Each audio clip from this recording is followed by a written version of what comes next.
was supposed to be an ordinary evening, the kind where life moves quietly unnoticed, where families settle into the calm rhythm of routine. But for one young woman, that evening turned into her last. What happened inside her small apartment would soon become one of the most heartbreaking murder cases investigators had ever seen. The kind of story that doesn't just make headlines, it lingers. It stays with you, because once you know what happened, you can't forget it.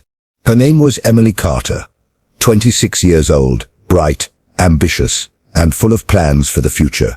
She lived alone in a quiet suburban neighborhood, where everyone knew each other just enough to smile, but not enough to truly know what went on behind closed doors. To most, Emily seemed to have it all together: a promising career in graphic design, a circle of loyal friends, and a warm personality that drew people in.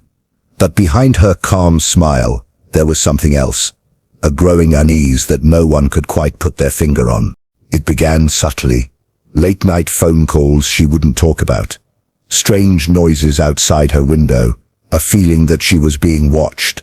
Her friends recalled that she had started locking her doors twice, even triple-checking the windows before bed. When asked if something was wrong, she'd brush it off. "Just being careful," she'd say with a nervous laugh. But something inside her had changed. Something had made her afraid. Then came the night of November 3rd, the night everything fell apart. Around 10:45 p.m., neighbors reported hearing what sounded like a short scream, just one, sharp and terrified, followed by silence. A few assumed it was a TV, others thought it might have been an argument. No one called the police. No one went to check. It wasn't until the next morning, when Emily failed to show up for work, that her best friend Megan grew worried. She called Emily's phone, no answer. She texted, no reply. Hours passed. Finally, she drove over to Emily's apartment. When Megan arrived, she noticed something off immediately. The curtains were still drawn even though Emily always let the morning light in.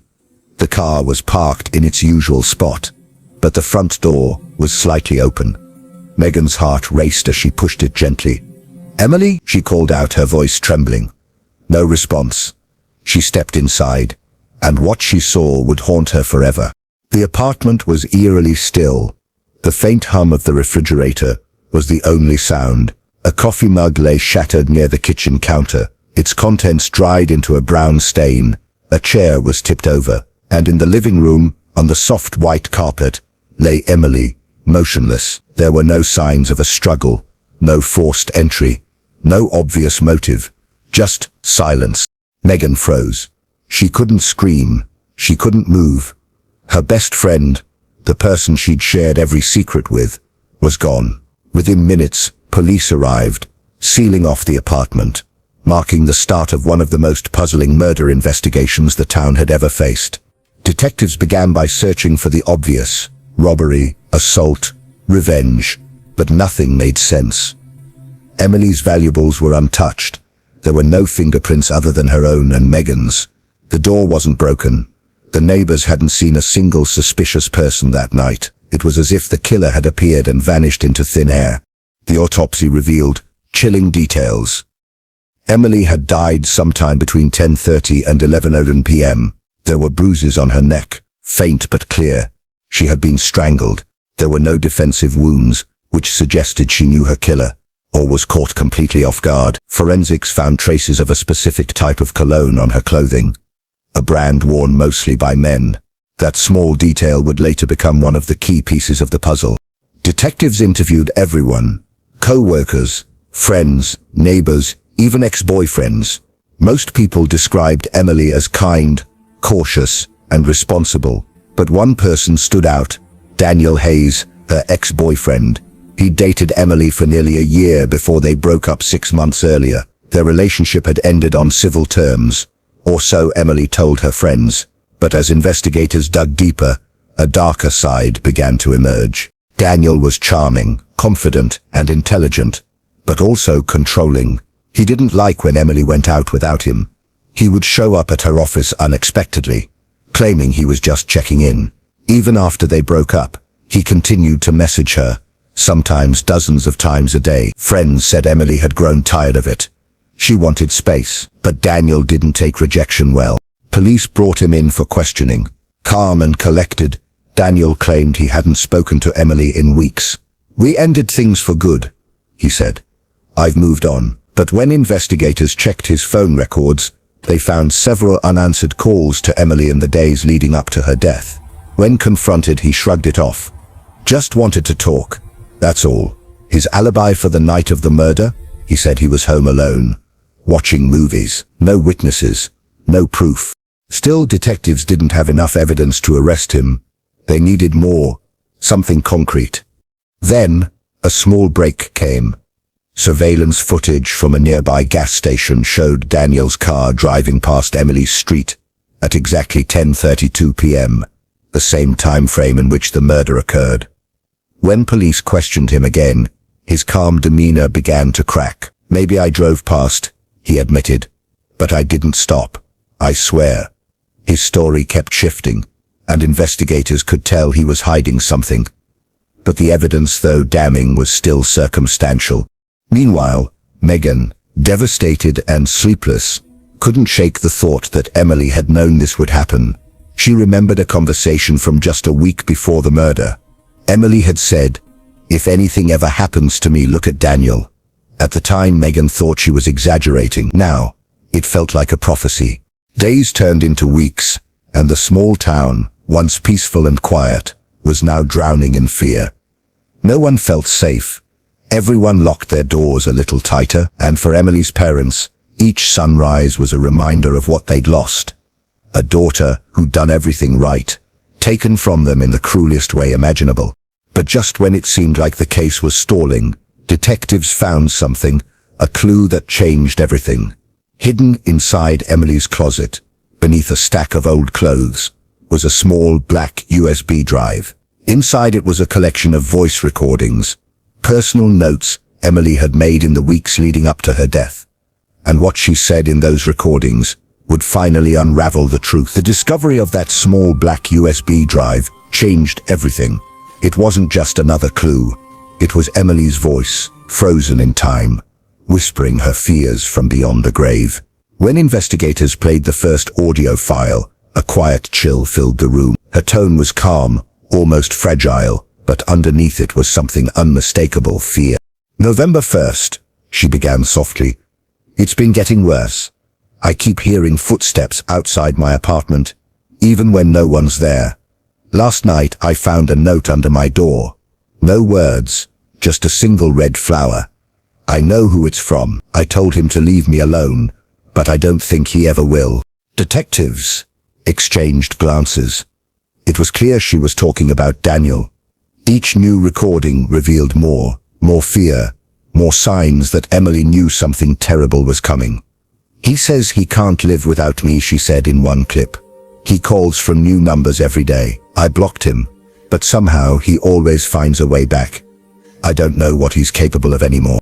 By the last recording, dated the night before her death, her voice trembled. "I think he was outside again tonight. I could feel it. If anything happens to me, tell them it was him." Her final words broke every heart in that room. It was as if she had known her fate, but no one had been able to save her. With the recordings as new evidence, investigators brought Daniel back in. This time, his calm confidence vanished. When they played Emily's voice for him, he stared at the table, silent. "That doesn't prove anything," he muttered. "She was paranoid. She made things up." The detectives weren't convinced. They obtained a search warrant for Daniel's apartment, and that's where the truth finally began to unravel. Inside his bedroom closet, hidden behind a box of old clothes, they found a small notebook. On the first page, in Daniel's handwriting, were the words, "She belongs to me." Each page after that revealed an obsession growing darker with every entry. He'd written down Emily's daily routines, what time she left for work, when she went jogging, even what brand of coffee she liked. He had followed her for weeks. The final entry, dated November 3rd, read, "If she won't be with me, then no one will." That line alone was enough to chill anyone to the bone. With mounting evidence, the recordings, the surveillance footage, the notebook, the case was finally coming together. Daniel was arrested and charged with first-degree murder. But even behind bars he maintained his innocence, insisting that he loved Emily and would never hurt her. Still, the evidence spoke louder than his words ever could. During the trial, the courtroom was packed every day. Reporters filled the aisles. Emily's parents sat quietly in the front row, clutching each other's hands, their faces etched with grief. When the prosecutor played Emily's recordings for the jury, the silence in the room was deafening. No one moved, no one even breathed. Her voice filled every corner of that courtroom, reminding everyone that this wasn't just a case, it was a life, a soul stolen too soon. The defense tried to argue that there was no physical evidence placing Daniel inside the apartment, but the prosecution had something even more powerful. A timeline. Cell tower data proved that Daniel's phone had pinged near Emily's building at the exact time of the murder. Combined with the gas station footage, the cologne match and the notebook, the picture was undeniable. When the verdict was finally read, guilty on all counts, the courtroom erupted in emotion. Emily's parents wept quietly, tears of both sorrow and relief. Justice had been served, but the hole left in their hearts could never be filled.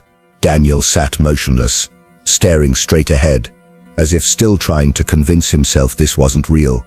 But for everyone who knew Emily, the nightmare was far from over.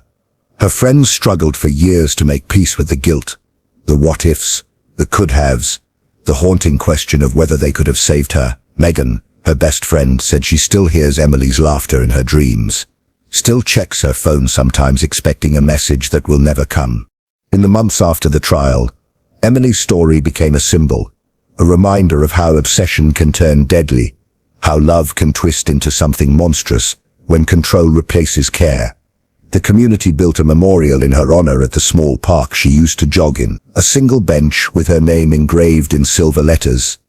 In memory of Emily Carter, a light that will never fade. Every week someone leaves a flower there. Sometimes it's pink, sometimes white, but never red. Detectives who worked the case still talk about it years later. Not because it was the most complicated, but because it was the most human. Emily's fear, her attempts to ask for help, her final moments, they remind them why they do what they do. One investigator, now retired, said in an interview, "We couldn't save her, but we could make sure her voice was heard. That's what keeps me going." But even with justice served, one question remains. What drives a person to cross the line between love and destruction? What makes someone believe they have the right to control another human being's life?